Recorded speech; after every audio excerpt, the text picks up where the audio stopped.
I met Alice at a New Year's Eve party back in 2019, hosted by our mutual friend, Dylan. I remember walking into Dylan's apartment, feeling a bit out of place as I didn't know many people there. That's when I spotted her across the room, laughing at something Dylan had said. Her infectious smile and the way her eyes lit up immediately caught my attention. As luck would have it, Dylan introduced us, mentioning our shared love for the outdoors.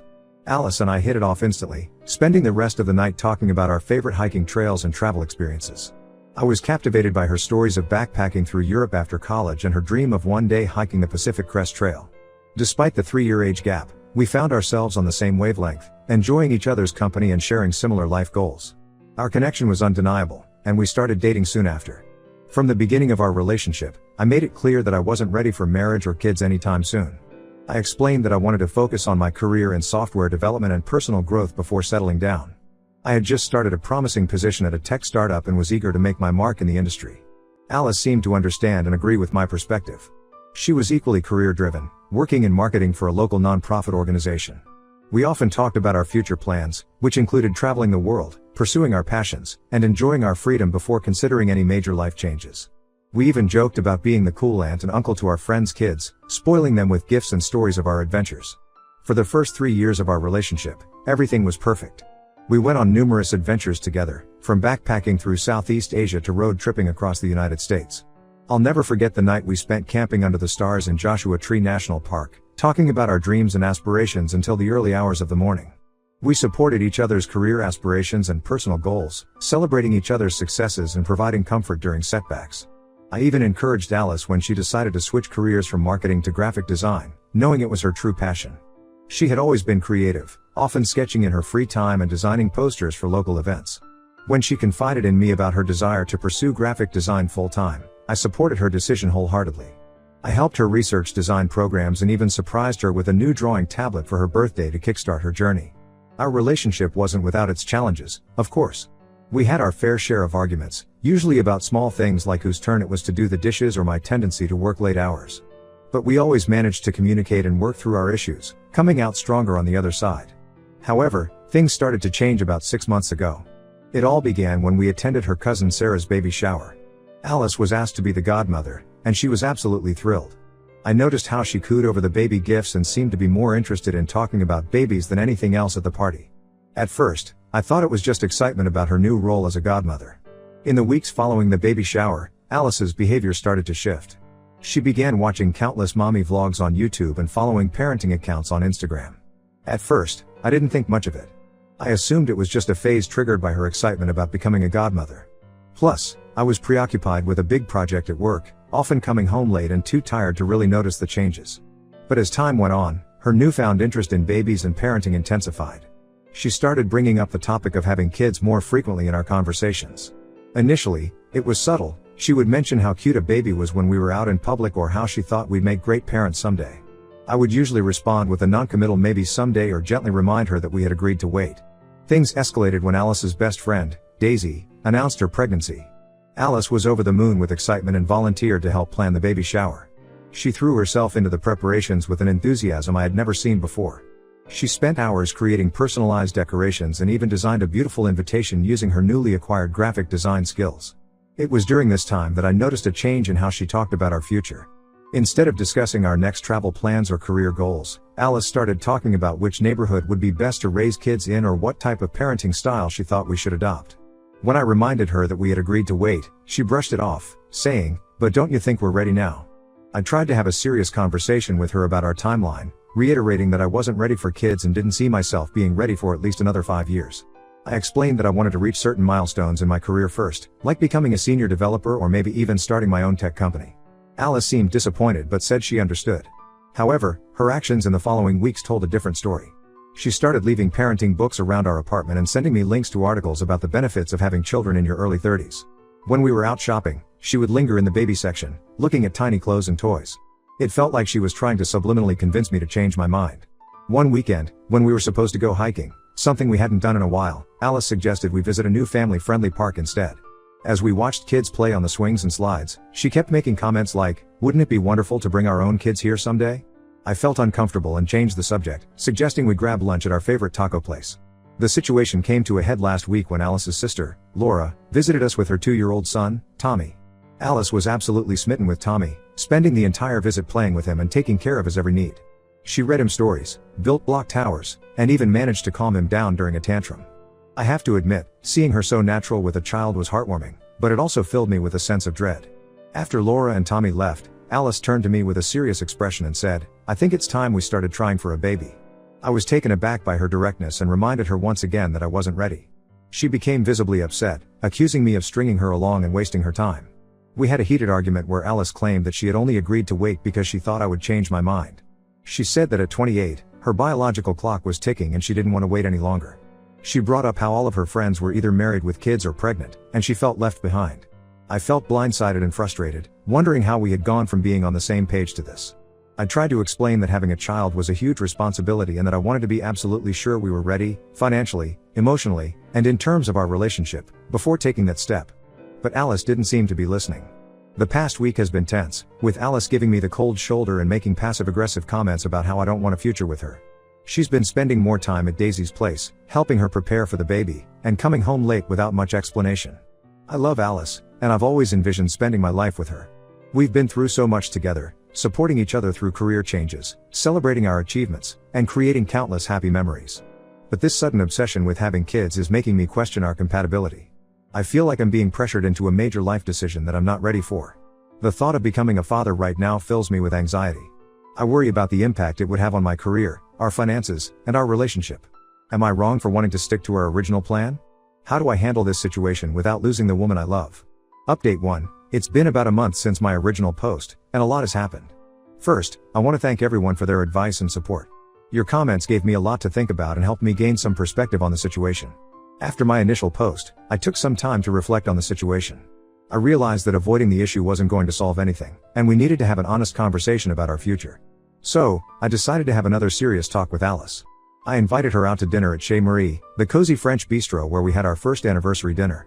I hope that a neutral setting might help keep the conversation calm, and the familiar atmosphere might remind us of happier times in our relationship. When we arrived at the restaurant, Alice seemed surprised by my choice of venue. As we settled into our usual corner table, I could see a mix of emotions on her face: hope, apprehension, and a hint of sadness. We ordered our usual dishes: French onion soup for her, escargot for me, and as we waited for our food, I took a deep breath and started the conversation. I began by expressing how much I loved her and valued our relationship. I reminisced about some of our best moments together: our trip to Bali where we learned to surf, the time we got lost hiking in the Adirondacks and ended up having an impromptu picnic by a waterfall, and how she stood by me when I was struggling with my first big project at work. Then, I gently reiterated my concerns about having children at this point in our lives. To my surprise, Alice broke down in tears. Between sobs, she confessed that her sudden obsession with having a baby wasn't just about wanting to be a mother. She revealed that she had been feeling insecure about her career change and was worried about falling behind her friends who were settling down and starting families. Alice explained that seeing her friends get married and have kids made her feel like she was somehow failing at life. She admitted that she thought having a baby would give her a sense of purpose and accomplishment. I was shocked by this revelation, as Alice had always seemed so confident and self-assured. As our main courses arrived, barely touched, we continued our heart-to-heart.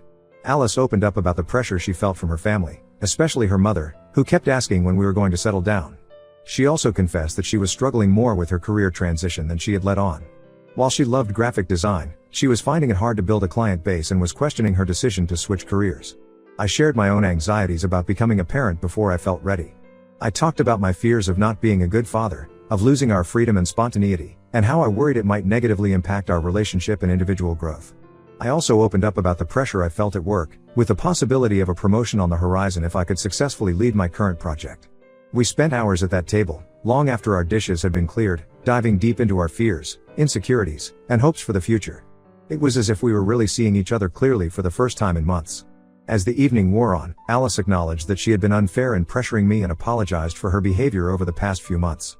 She agreed that having a baby to fill a void or compete with others was not a healthy reason to start a family. I apologized too, for not being more attentive to her struggles and for sometimes prioritizing work over our relationship. By the time we left the restaurant, hand in hand, we had come to some important decisions. We decided to take a step back and focus on our individual goals and our relationship. Alice committed to seeing a career counselor to address her professional insecurities, and I promised to be more supportive of her during this transition period. I also agreed to try and find a better work-life balance, making sure to dedicate quality time to our relationship. We also made a pact to have regular check-ins about our future plans, including the topic of children. We agreed to revisit the conversation in a year, giving us both time to grow and potentially align our goals. In the meantime, we decided to focus on nurturing our relationship and supporting each other's personal growth. The atmosphere at home has improved significantly since our talk. Alice has stopped with the baby hints, and we've been focusing on reconnecting as a couple. We've started having weekly date nights, trying new restaurants and activities around the city. Last week, we took a cooking class together, attempting, and hilariously failing, to make soufflés. We've also started planning a trip to Iceland, something we've both always wanted to do. We spend our evenings researching geothermal spas, planning hikes to see the northern lights, and dreaming about road tripping around the ring road. It feels like we're getting back to the adventurous couple we used to be. However, I can't help but feel a lingering concern. While I'm glad we were able to communicate openly and reach an understanding, I worried that this issue might resurface in the future. The underlying difference in our life goals is still there, just temporarily set aside. I'm committed to working on our relationship, but I'm also aware that we might ultimately want different things in life. For now, I'm cautiously optimistic. We're taking things one day at a time and trying to enjoy our life together in the present. I'm focusing on being a more attentive partner, and Alice is throwing herself into building her design portfolio. We're rediscovering the things that made us fall in love in the first place, and it feels good. Update 2. It's been about 6 months since my last update, and I wish I had better news to share. Despite our best efforts to work through our differences, the issue of having children continued to be a point of contention between Alice and me. Initially, things seemed to be improving. Alice started seeing a career counselor and was making progress in her graphic design career. She landed a few freelance gigs designing logos for local businesses and even created a website for a popular food truck in our area. Her confidence was growing, and she seemed more settled in her new career path. As for me, I threw myself into my work, successfully leading my team to complete our big project ahead of schedule. This led to talks of a potential promotion, which was exciting but also meant longer hours at the office. We went on our trip to Iceland, which was amazing and reminded us of why we fell in love in the first place. We soaked in the Blue Lagoon, chased the northern lights, and even went snorkeling between tectonic plates in the Silfra Fissure. For those 2 weeks, it felt like all our problems had melted away, and we were just two people in love, enjoying each other's company and the beauty of nature. However, about 2 months ago, things started to unravel again. It began when Alice's sister Laura announced she was pregnant with her second child. I could see the mix of joy and longing on Alice's face when she heard the news. She tried to hide it, but I could tell the announcement had stirred up her desire for a baby again. At first, Alice didn't say anything directly, but I noticed subtle changes in her behavior. She started spending more time with Laura, helping her prepare for the new baby. She would come home from these visits quieter than usual, often lost in thought. Things came to a head last week when we were having dinner with my parents. My mom, unaware of our recent struggles, innocently asked when we were planning to give her grandchildren. Before I could respond, Alice blurted out, "We would be trying already if it were up to me." The silence that followed was deafening. My parents looked uncomfortable, and I felt a mix of anger and embarrassment. I quickly changed the subject, but the tension lingered for the rest of the evening. After we left, Alice and I had another heated argument in the car. She accused me of holding her back and said she was tired of putting her dreams on hold for me. She brought up how all her friends were moving forward in their lives, getting married, having kids, while we seemed to be stuck in the same place.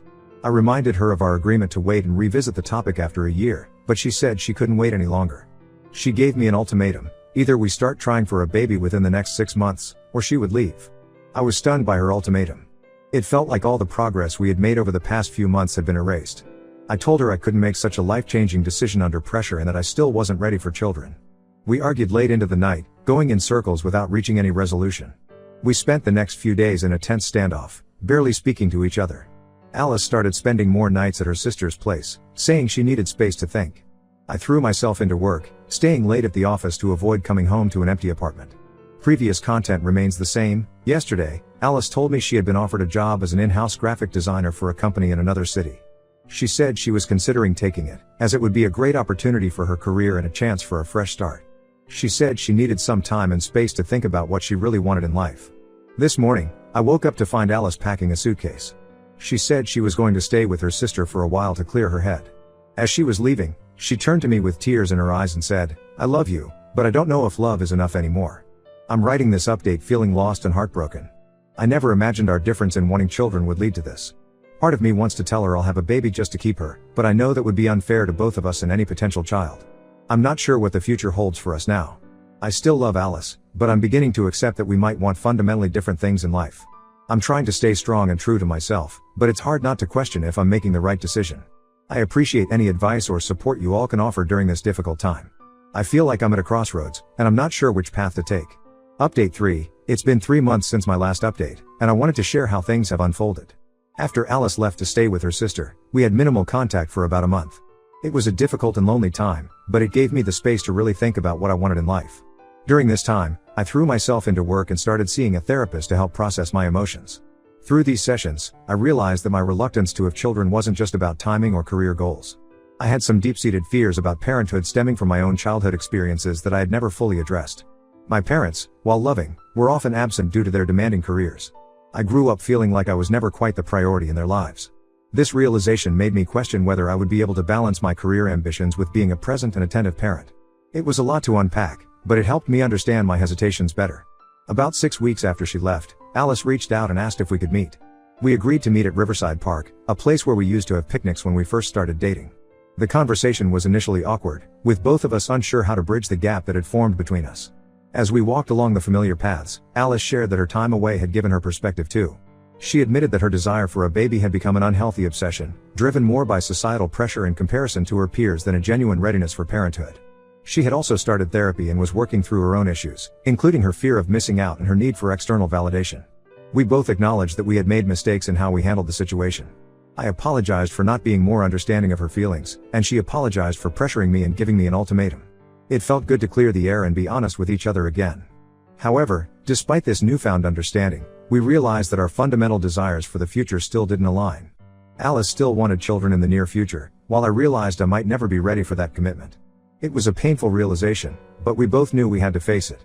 With heavy hearts, we made the difficult decision to end our relationship. It wasn't an easy choice, and we both shed tears as we talked it through. But we recognized that it was the right thing to do. We didn't want to resent each other down the line for compromising on such a crucial life decision. In the weeks since our breakup, I've been focusing on healing and personal growth. I've continued my therapy sessions, which have been incredibly helpful. I've also rekindled old friendships that I had neglected during the more intense periods of my relationship with Alice. Last weekend, I went on a camping trip with some college buddies, something I hadn't done in years. I've even signed up for a photography class I'd always wanted to take. It's been therapeutic to focus on capturing moments of beauty in the world around me. There's something about looking at life through a lens that gives me a new perspective on things. Alice and I have maintained a respectful distance, but we recently ran into each other at a mutual friend's birthday party. It was bittersweet seeing her, but I was glad to hear she's doing well in her new job and seems happy. She mentioned she's been dating someone new, which was hard to hear, but I genuinely wish her the best. This experience has taught me a lot about the importance of open communication in relationships and staying true to oneself. While it's been a difficult journey, I'm grateful for the growth it has brought me. I'm not sure what the future holds, but I feel more equipped to face it now. I want to thank everyone in this community for your support and advice throughout this challenging time. Your words of encouragement have been a source of strength for me. Here's to moving forward and embracing whatever the future holds.